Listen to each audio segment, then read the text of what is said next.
Hi Jeremy, welcome to the podcast. How are you doing? Very well, thank you. Thanks for having me on.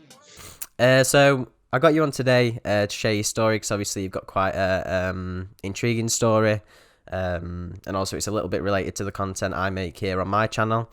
Thanks for coming on. And if you want to start from sort of what your story is about, start from the very beginning, if that's all right.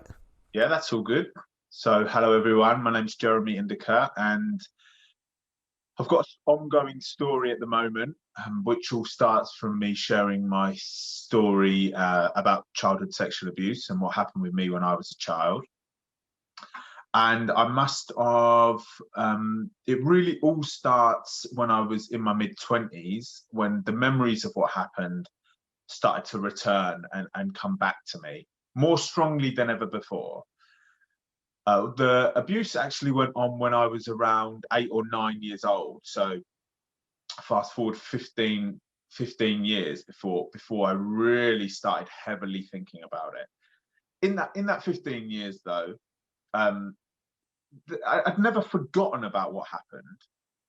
I would be reminded of it by different things. Maybe something would come up on the news, or somebody would say something in conversation, but it didn't really bother me. It was a quick reminder, but then it would fade very quickly. And that was only occasionally. But in my mid-20s, it was like I couldn't stop thinking about it. So yeah, that's how the whole thing started. Yeah, and you said this like certain triggers. Do you have any like sort of that you remember, like specific moments where you thought maybe I want to speak about this, or maybe this is something I need to deal with? Was there any like particular moments that you remember like making you feel that way at all? I'm not sure actually. I can't remember a specific trigger. I I would guess that actually it could be because I got to an age where I had enough maybe life experience or maturity to deal with it. There's a very interesting metaphor that somebody told me, which believe strongly actually. When something happens to you as a child that's traumatic, that you cannot process or understand, you very cleverly box it up and put it to the back of your mind. And then as you grow of a certain maturity and you're ready to deal with that thing, you cleverly open the box and allow those memories to resurface. So possibly it's that. I don't remember any specific trigger really triggering this moment in my life. Yeah, and while the abuse was sort of happening at this back then, was there any sort of time where you thought I need to speak to someone about this, or was it sort of, did it feel normal to you, or just speak about like how that felt? There was never a time when I felt like I should or I'm meant to tell somebody. Mm. I was it was what me and this man were doing. I thought he was my friend. I thought what we were doing was special for our friendship. I knew that it was to be a secret, but I didn't think was to be like a secret for any naughty or bad reason. It was just the thing that me and him did that no one else knew about. There was nobody was talking in school, in the education system, in the home about these things.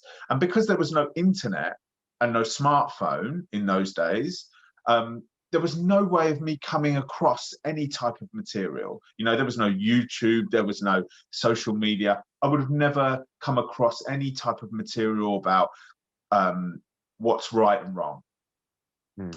So there was no reason for me to tell anybody. Definitely when the abuse was going on, there were moments where I felt very uncomfortable and I felt like I didn't like what we were doing, for sure. But you're so young, you just continue and just get on with what you're being asked to do. And so, like, your abuse was sort of like manipulation based. It wasn't force, like it wasn't particularly aggressive, should I say? Yes. Yeah. Yeah, it was manipulation and grooming. It Yeah. was and he done that very successfully. It was not scary, it was not aggressive, it was not forceful. And I think it's very important that if we're talking about this, if me, like for me and you who are trying to raise awareness for this topic, I think that side of the sexual abuse is not spoken about enough. I think a lot of people, the majority of people actually, maybe even an overwhelming majority of people, feel that it's some kind of forceful, forceful, aggressive situation. It's not always like that.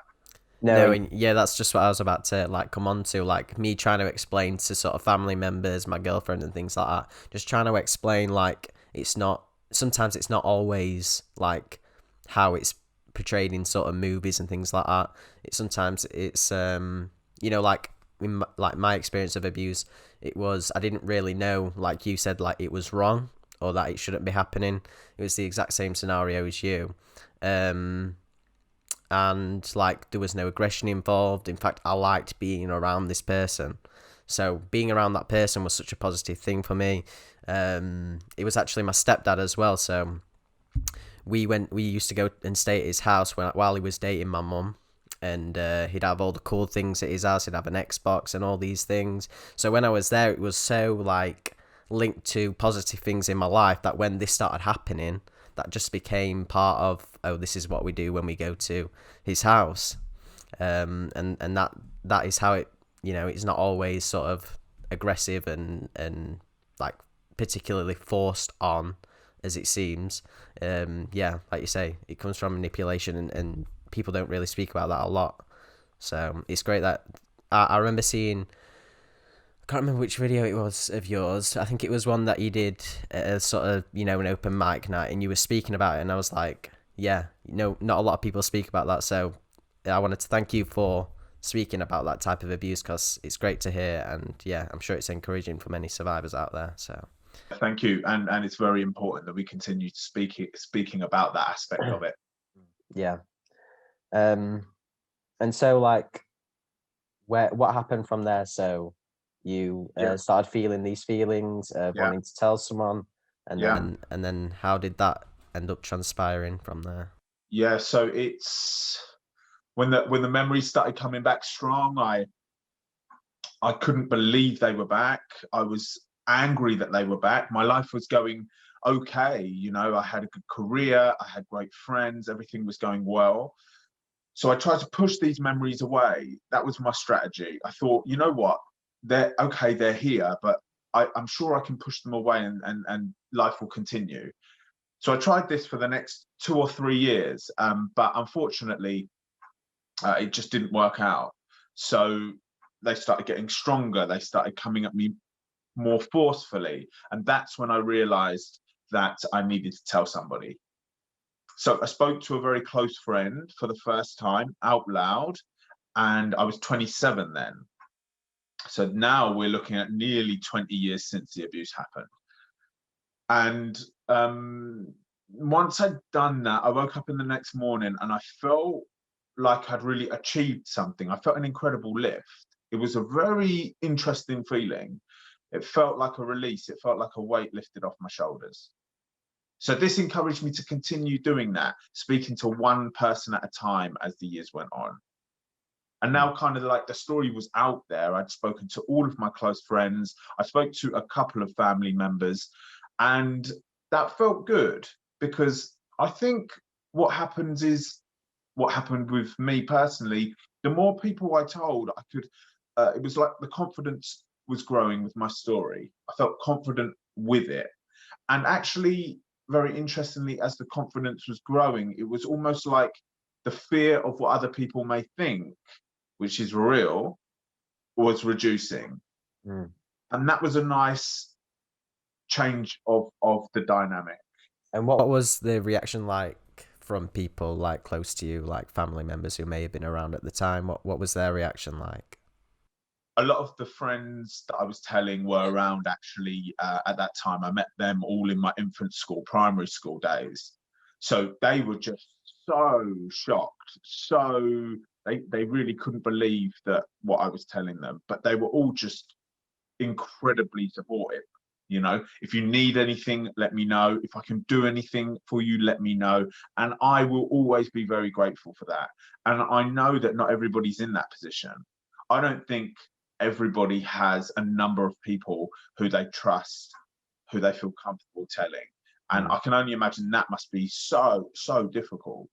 Yeah. Because actually, when you're telling people who give you a supportive response, it helps you build yourself around the disclosure. Yeah, so I was pleased. You know, I'm now, I spoke to one person at a time for maybe 2 or 3 years. I'm now 30 and I've told 20 people. I'm feeling more confident about the story. I start then becoming really curious about the subject, and I start researching online. I start typing in keywords. I wanted to know, like, what else is going on out there? What is paedophilia? What is it doing to the brain? What's it doing to a child when that happens to them? What are the psychological problems? What's the impact? What's even going on with the people that are doing these things? So that's when I started researching online. That's when I came across the support groups online, and that's when I started seeing the pain that other people, the discomfort, the pain, the challenge that other people are going through. And the number as well. Like I've joined a few support groups, and you just scroll down for hours, and there's just hundreds of thousands of people just all talking about it, and it's crazy at the scale this is at. Incredible, it really is, yeah. And when you read those messages or those posts that people are putting up, it feels, it's actually really sad, because people are really going through a difficult time. And I don't think there's enough content out there. I just don't think there's enough. There needs to be more open conversations. There need to be more discussions. There needs to be more content out there to help people, help us all move forward, move alongside what happened. I'm not saying trying to eliminate what happened. That's not what I'm saying. But trying to live alongside what happened in a productive way. Yeah. And it's like, I remember before I actually escaped abuse, towards the end, basically things got turned from sexual abuse to physical abuse. As I got older, his attraction obviously was to young children. As I got older, it was more threatening, sort of physical, like a physical abuse to stop me speaking up. And I remember I used to go out to the, like, near the library where the free Wi-Fi was, and I used to search up like male abuse stories, adult male abuse stories, because I was like just looking for someone else who was speaking about this, who was a male. Because one of the fears for me was going to school and people knowing what had happened to me. Like the friends that I hung around with used to make jokes about paedophiles, you know, and I thought, what would they say about me if they knew that I was abused?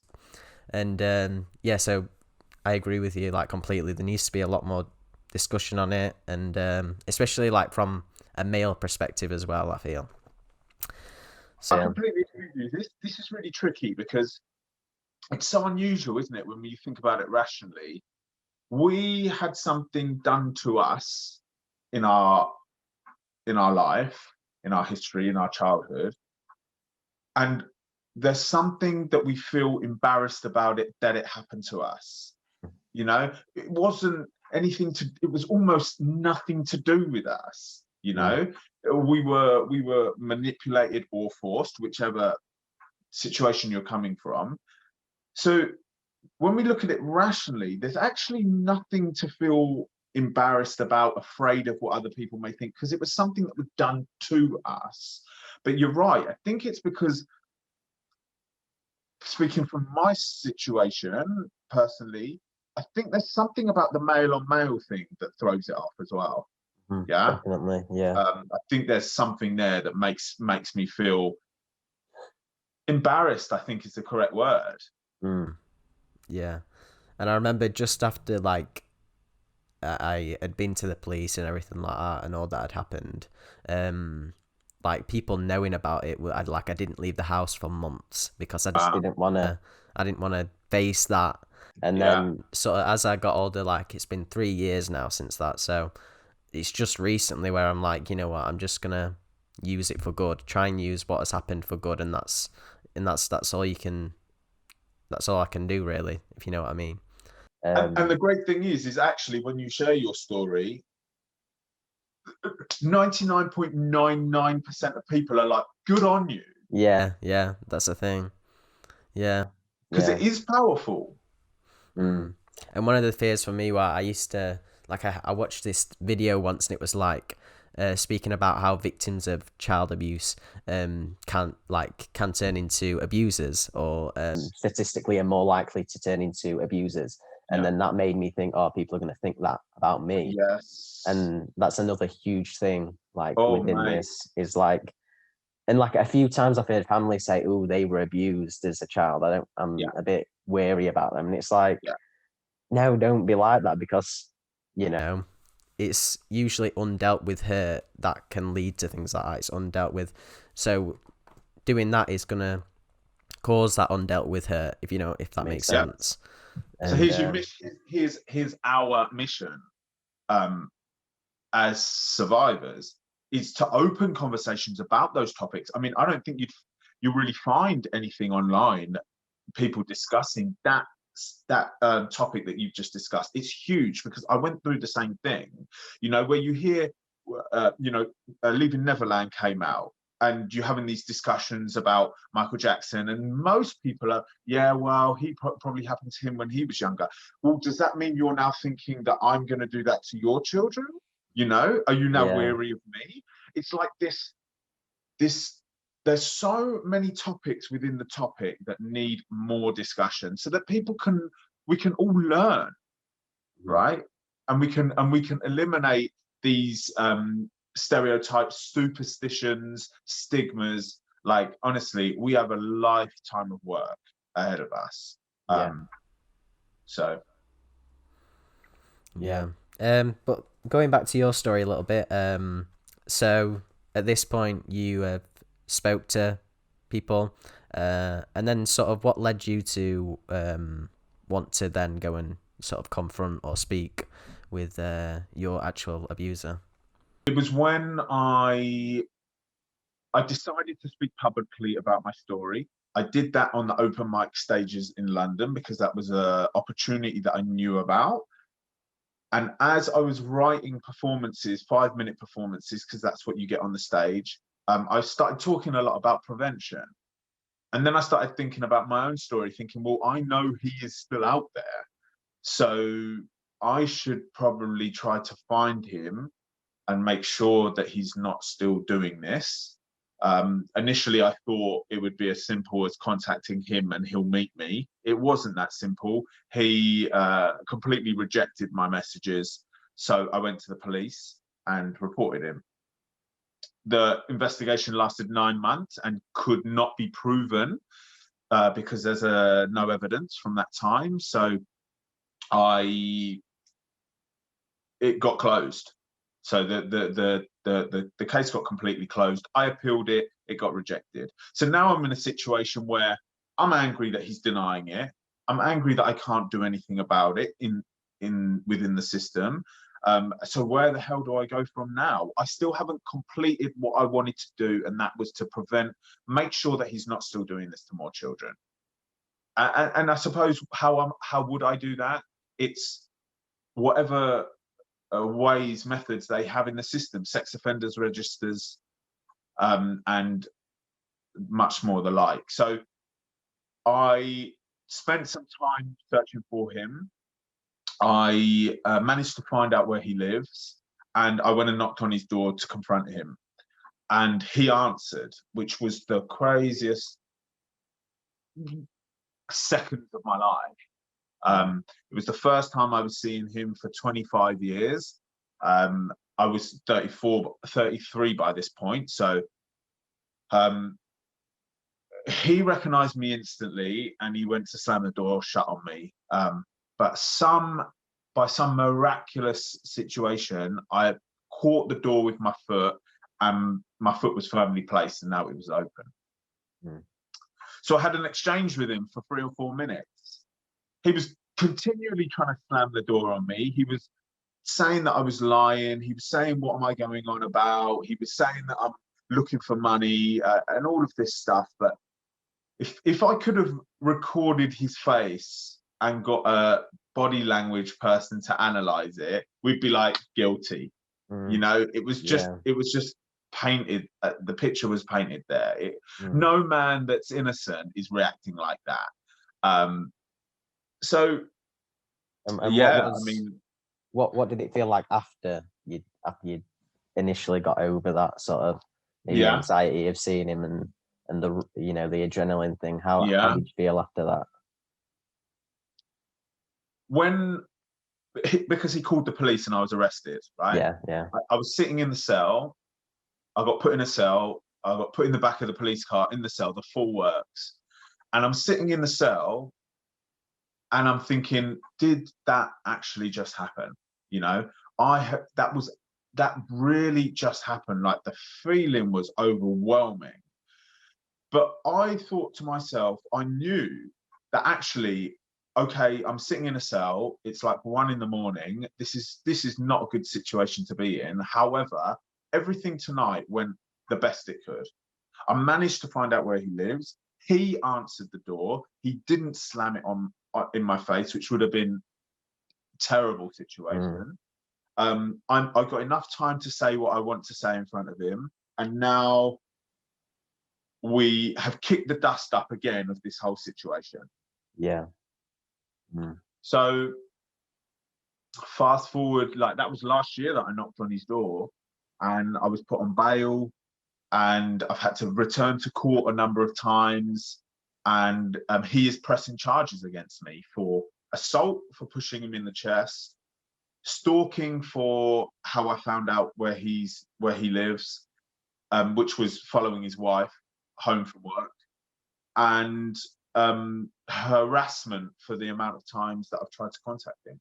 So when you was finding his address, obviously you seem like a good guy, not on that side of the wrong side of the law, following. And how did it feel, sort of not stalking someone, but feeling like he was stalking someone? How did that feel?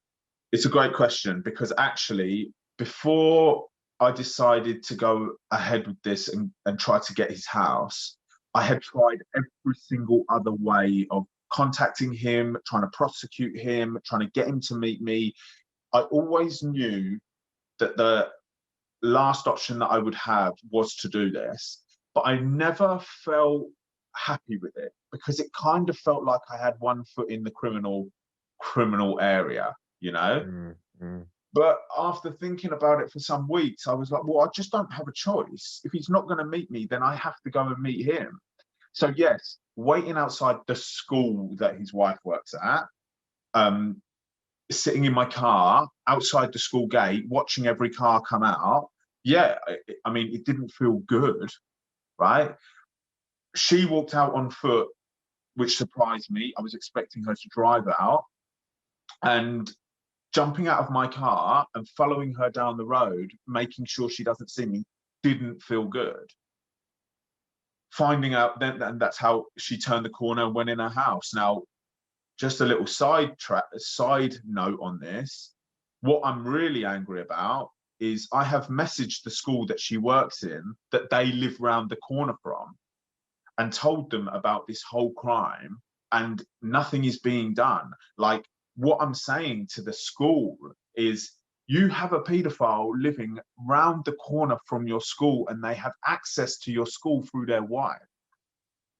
But nothing is being done. And now, because I'm in trouble with the law, I want to send another email to the school to say, you need to listen to what I'm saying, right? It's a safeguarding exercise. However, I will be in deep trouble if I do that at the moment, because I'm still trying to deal with the court system for the charges I'm facing. It's like my abuser passed away a few months before we was meant to go to court, which was like one of the hardest things about my whole story, probably, because I was building myself up for that moment to face him again. I hadn't seen him for 2 and a bit years, and building up that thing just to see him again. And basically what happened with me is I went to the police station secretly when I was meant to be at work, told them what had happened to me. They went and the best feeling I had throughout my story was the police officer saying to me, right, we're going to arrest him now. And they actually arrested him on that night. And that was like such an, like, I can't, probably the same feeling like you got from telling someone, that a similar feeling of that relief and that, because in my head, I thought, I'm going to tell someone I'm never going to see my mum again. They're going to move off probably and be together with my sister. And it's just going to be me like living on my own or something like that. And I wouldn't have contact with him.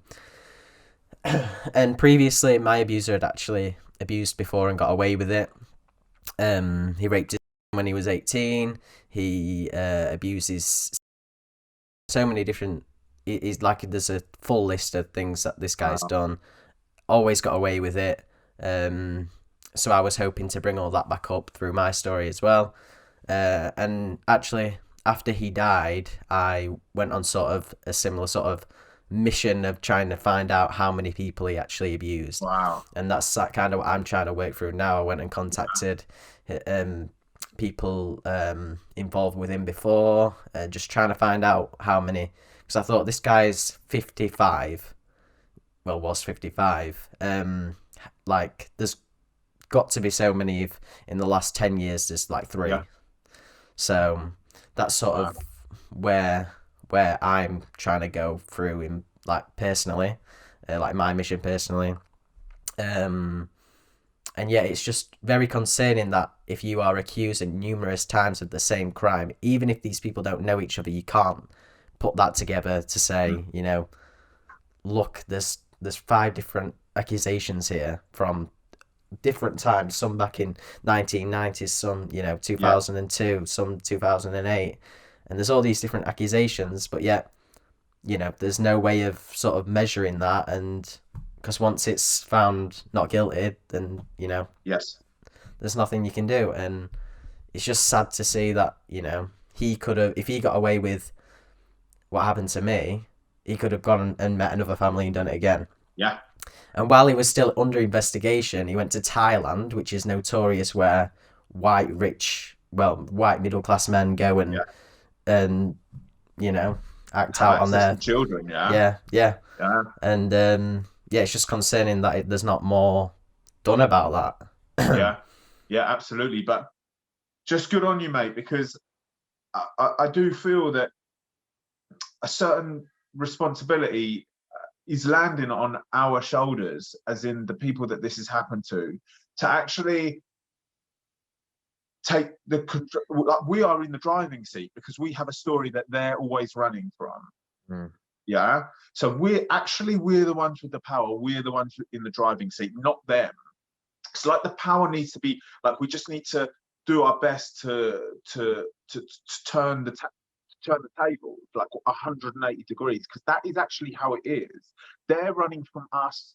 If we speak out, all of a sudden we are in the driving seat. They're the ones running. We're the ones with the power, and we just need to send a message out to the people that are doing this to be like, look, the days of you lot going through your whole life, numerous children, numerous young people, those days are never getting caught or never getting called out about it. Those days are over.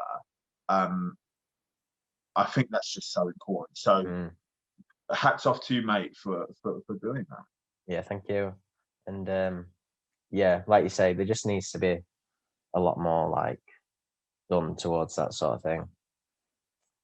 But yeah, so if we go back to sort of where you're at now, so this week you actually went to court.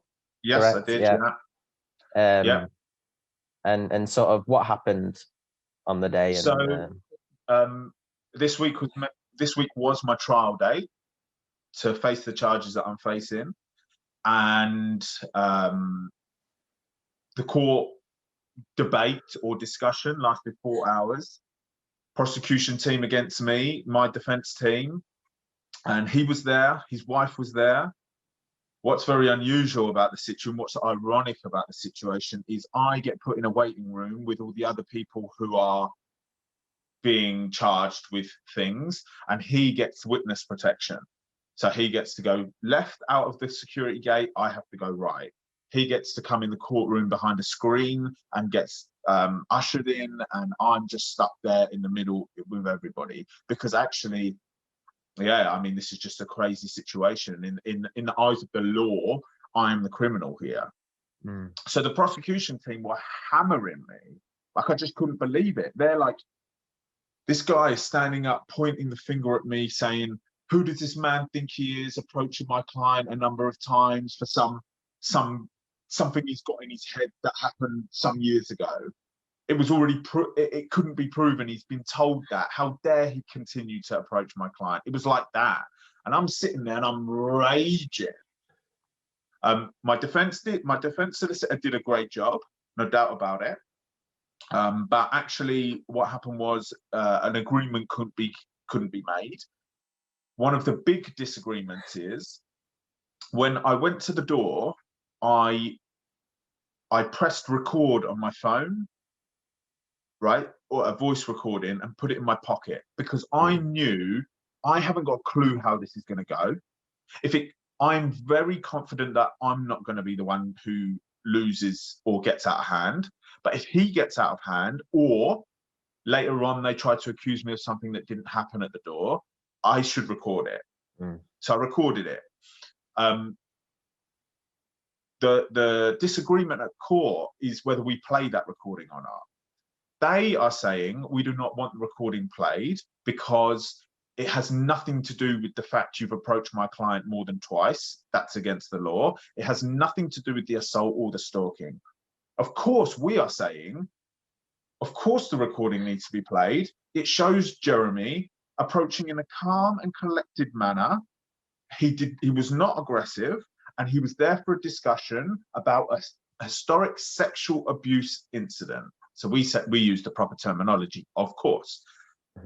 So there was an argument there on the recording, and that's actually where we ran out of time.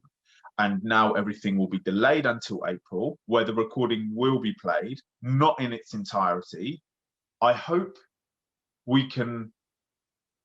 my defense lawyer will do something clever with that, because I call him out on everything, right? So I want that to be played, because I want the judge to understand I wasn't there for any violence. I wasn't there for what I've done is for a reason, right?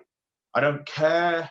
I do care, but I understand that my abuse claims against him in 2018 have been investigated and we couldn't go any further with it.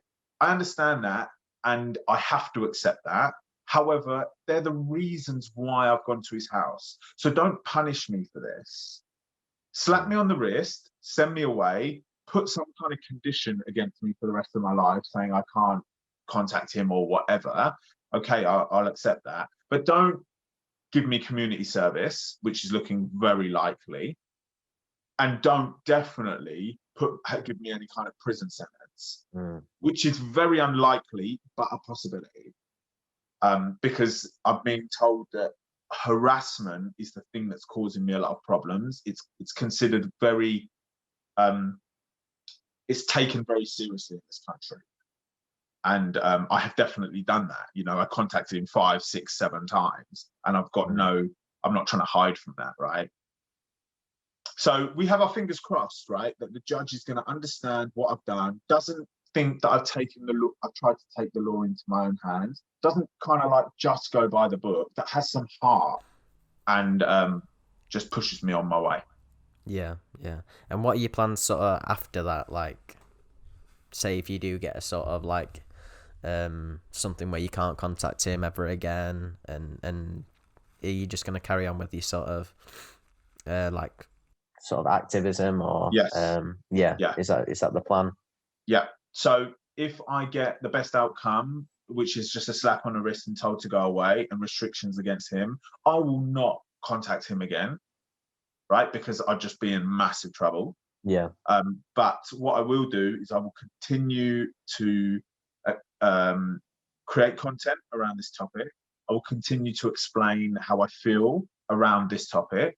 I will continue to explore the best ways to communicate it. I'll continue making videos, writing posts, and I actually hope one day he comes across something that I've made. Yeah, that would be incredible. I don't think that he will live his whole life not being held accountable for this. I think it's going to continually come back around to him. What's ironic, Ryan, is that actually in 2018, when the case was closed, my claim against him was closed, he probably thought, thank goodness for that, that's all over. Now he's pressing charges against me, which I'm sure he doesn't want to do. I'm sure it's his wife that is like, of course we'll press charges against this madman turning up at our house. We need to protect our family. Of course she's saying that.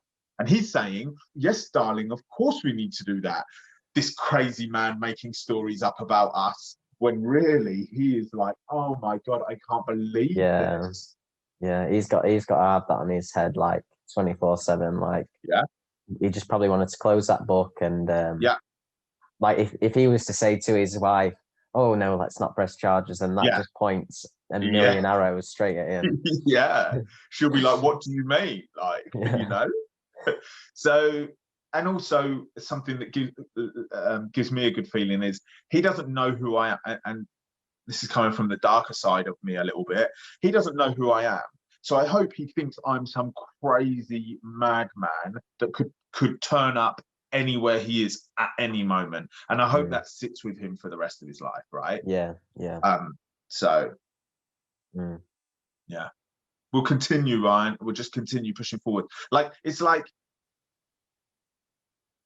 It's not okay. Like, we're just not going to stop. We're just not going to stop. It's not okay to keep letting this disappear, because it just keeps, the stories keep disappearing. We can't prosecute people because there's a lack of evidence. Well, we're just not going to stop now. Like, it's enough is enough. That's how I feel. Yeah. Thank you for sharing that. I've got a few questions what a few people have sent in. If you want to we can just pass them around. Yeah, fantastic. The first one is probably the hardest one. It's someone has asked, what do you think should happen to paedophiles once they have been released from prison, once they have done their time? Should they ever be forgiven? I think once they're released from prison, they should be closely monitored for the rest of their lives. To think that a prison sentence, which is normally a short sentence for these crimes, is going to defer people from returning to this crime, I think is very naive of us. I think a prison sentence is a temporary measure. Yeah. We need to monitor these people, what jobs they do, what internet activity they are doing, and what access they have to other children. We have to monitor them closely for the rest of their lives. I don't know whether we could put them all in one town and not let them out of that town. I don't think that's realistic. It's probably what we'd like to see. So that's what I think. Yeah, go for it, Ryan. Yeah, I think for me personally, like, as a logical thinking person with empathy and all of these things, in my mind, to do something like that to a child, you have to be a type of person that is dangerous, like I couldn't imagine thinking, or like even thinking to do some of the things that these people do. So I think, how can you forgive someone that is obviously so mentally unhinged to be able to do that? Like, even if they have been caught, they obviously don't care. They didn't care about the law in the first place. They didn't care about what society says is right or wrong in the first place, or so if you forgive them, they're probably going to do it again. They're probably going to reoffend. I don't think we would. I personally would never forgive anybody that affected a child's life like that. I would never forgive them. I think they should be monitored for the rest of their lives. But also, Ryan, an interesting conversation, which would take another podcast to, I think, explore, is, should we be having some sort of interaction with them to help them resist the temptation of doing it again, because they have that temptation. And I don't think, I would guess that nearly all of them reoffend when they're released. They may try to resist temptation for a short amount of time, but eventually it gets the better of them. So should we be intervening to help or guide or support them to not resist that temptation again? But again, that's pretty much the next question was prevention. What do you think the main like points of prevention would be? And I'm sure that's one of them, for sure. That's one of them. I think education needs to incorporate you know, teaching children what parts, you know, of the body aren't acceptable for someone else to be touching. And I think they're the two main points we've mentioned then. Is how we deal with these people once they're released, and also education with children, making them aware. Yeah, for sure. And yeah, that's all. I only got 2 questions, but no problem. Yeah, that's cool. We're running out of time, so I think if you're happy with that, then really. Yeah. So thank you for coming on. Even though we're a small channel, you're on a large platform. So thank you for just no problem, Ryan. coming on. I really do appreciate that massively. Yeah, it's great to speak to you, and like hats off for what you're doing as well. And like, let's just have conversations as both of our channels and platforms evolve. Yeah, of course. Yeah. I'd love to do a second one where we discuss, you know, sort of topics at some point. I'd love to do that if you'd like to do that too. Yeah, definitely. And yeah, just thank you again. And thanks to everyone for watching. And I'll see you in the next one. And I'm sure we'll see Jeremy again on the channel. Yeah. Brilliant. Awesome.